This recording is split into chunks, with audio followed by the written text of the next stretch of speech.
mwarakoze cyane rwose gutureka ko mudukurikirana, twama twitanga tutiziganya gushira mu ngiro ivyifuzo byanyu kuri page yacu ya Mwarimu Bobe, kandi muzokwame mukora share na subscribe, mongera mubisangiza abandi.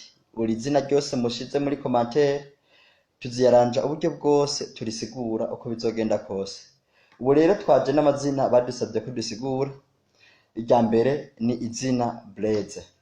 Blaise ni izina ry'abahungu rikomoka mu Kilatini. Gushika n'izi saha ni izina rikunda kwibonekeza cyane ku bana b'abahungu.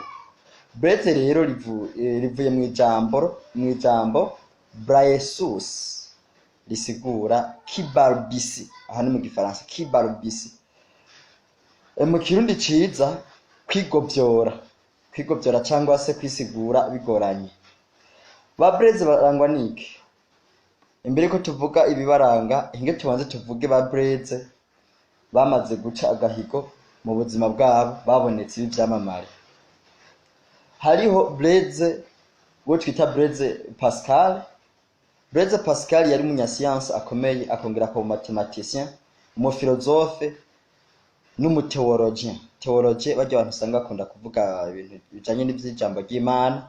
Urumva ko ari abantu baba baramamaye. Uwa kabiri yamamaye cyane ni Blaise Centas.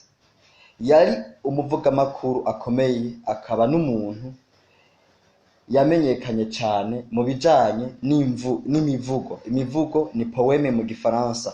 Yabayeho guhera mu mwaka w'igihumbi kimwe amajana umunani mirongo umunani n'indwi gushika mu gihumbi kimwe n'amajana icenda na mirongo itandatu na rimwe. Uwundi agira gatatu yaciye agahigo yitwa Blaise, hari witwa Blaise Compaoré. Blaise Compaoré yari umusirikare akomeye cyane gose, akongera akaba n'umuntu wa hafi cyane ya perezida yitwa Thomas Sankara wa Burkina Faso. Blaise Compaoré yavutse mu gihumbi kimwe amajana indwi na mirongo umunani n'indwi niho yabaho. Ba Blaise barangwa n'iki rero? Ba Blaise ni wa muntu aba yumva yorengera abandi mu kubarinda, kandi ni wa muntu aba yumva yoba igitambo c'abandi. Bakunda kuba intwari kuko amahangiro baba bashaka gushikako bihaye bategereza kuyashikako. Ni wa muntu avuze ati je ntegereza gushika kuri iki, kumvo zuko we agikorana inguvu kandi no gushaka. Ni wa muntu atumva yuko yotsindwa.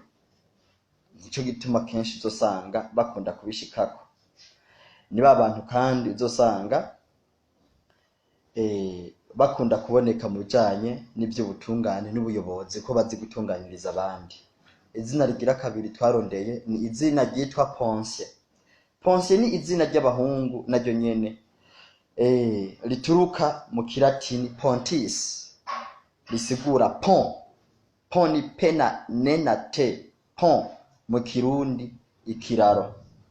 Barangwa n'ikirero ba Ponce. Ba Ponce barangwa n'ubutabera. Ubutabera no kuvuga ni wa muntu atazi guhengamira, kugira uruhande ahengamiyeko. Kenshi niyo baraca imanza bazica mukuri. Ni ukuvuga iki rero ba Ponce? Ba Ponce ni abantu iyo baciye imanza bazica baciye mu nzira nziza. Ni wa muntu yikura, atarangwa no kwikunda, nta bugunge bigera berekana muri bo. Ni imvuga kuri kandi barubahiriza amategeko cyane.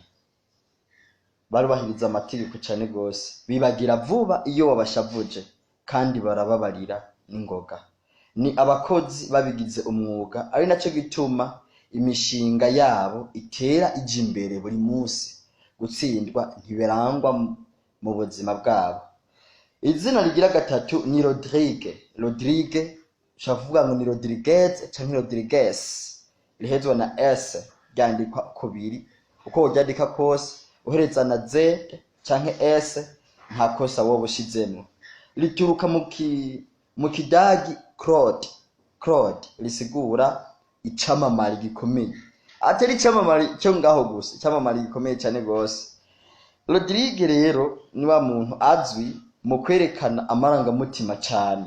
Ni wa muntu azi kwicisha bugufi niyo aje akugana ashaka kugusaba ibintu biragoye kukimwima, kuko n'umuntu azi kwicisha bugufi cyane rwose cyane. Ni wa muntu kandi afata ijambo rya nyuma nk'inyishu y'ibibazo. Ni umuntu yicisha bugufi bigatuma akundwa n'abagenzi benshi cyane. Izina rigira kane badusabye ni izina ryitwa Benigne. Benigne ni izina ry'abakobwa, si ry'abakobwa gusa, n'abahungu bararyitwa. Ushobora kuryita Benigne cyangwa se Benigno, rikomoka mu Cyarabu no mu Kilatini Benignus, risigura bienveillance cyangwa bienveillant, celui qui est bienveillant. Mu Kirundi ni umugwaneza. Benigne rero ni izina ry'abakobwa ndetse n'abahungu. Ubuntu n'ubwitonzi nibyo bibaranga. Ba Benigne ni abantu bafata decision, no kuvuga umwanzuro ntabanduka, kandi barishofa cyane, no kuvuga bashavura n'ingoga. Si ukuvuga ko ari abantu babi, oya n'ukuri. Mu buzima bwabo busanzwe barishofa cyane nk'uko twakivuze, kandi burya sinako ari abantu babi cyane. Kandi ni umuntu aba yumva amahangiro yiwe, yimba yihaye ihangiro ategereza kurishika uko byogenda kose, akorana inguvu kandi akora ibishoboka byose mpaka ihangiro ryiwe arishitseko. Izina rigira gatandatu ni izina ryitwa Sylvie. Naryo nyene ni izina ry'abakobwa rituruka ni izina ry'abakobwa rituruka mu ijambo ry'Ikilatini silva. Silva rero risigura ishamba, no kuvuga Sylvie ni umunyeshamba. Sylvie rero ni umugore arangwa n'ubusabane, ntiyikunda ngo yumve yo kwikwegera ko icyo abonye cyose, kandi aba yumva yo kwitanga atiziganya kubw'inyungu z'abandi atagize aho ahengamira na hamwe. Ni abantu bantu kandi barangwa n'impuhwe n'amarangamutima menshi. Izina rigira gatandatu ni Jean. Izina ry'abahungu rituruka mu Giheburayo, kenshi rikunda no kwibonekeza muri Bibiliya cyane.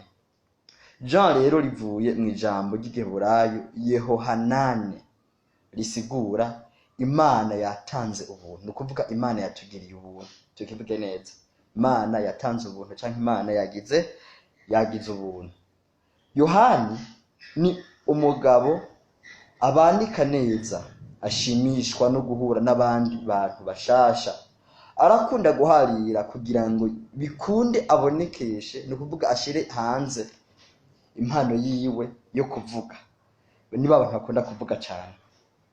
Izina ry'irindwi ari naryo rya nyuma tugiye duherezeko ni izina ryitwa Samuel. Samuel ni izina ry'abahungu ryiza cyane rwose, ukwiye kwita umwana wawe w'umuhungu cyane. Rikomoka mu Giheburayo kandi rikunda no kwibonekeza naryo nyene muri Bibiliya. Risigura izina ry'Imana mu Giheburayo, izina ry'Imana. Samuel ni umuntu azi gufata umwanzuro akwiye kandi yihangana, ku buryo niyo ihangiro ryiwe amaze kurifata ategereza kurishika kuko byogenda kose. Akorana inguvu kandi akora ibishoboka byose mpaka rigezeho. Abo niyo mazina twashoboye kuronka. Niba ushaka ko nawe ibyawe turisigura, baza kwandika muri commentaire kandi mungere mukore share. Ikintu dushaka ko mudufasha nuko mukora subscribe, kugira ngo ikiganiro cyose dushyize ko mwamwe mwakibonye murakanya. Merci.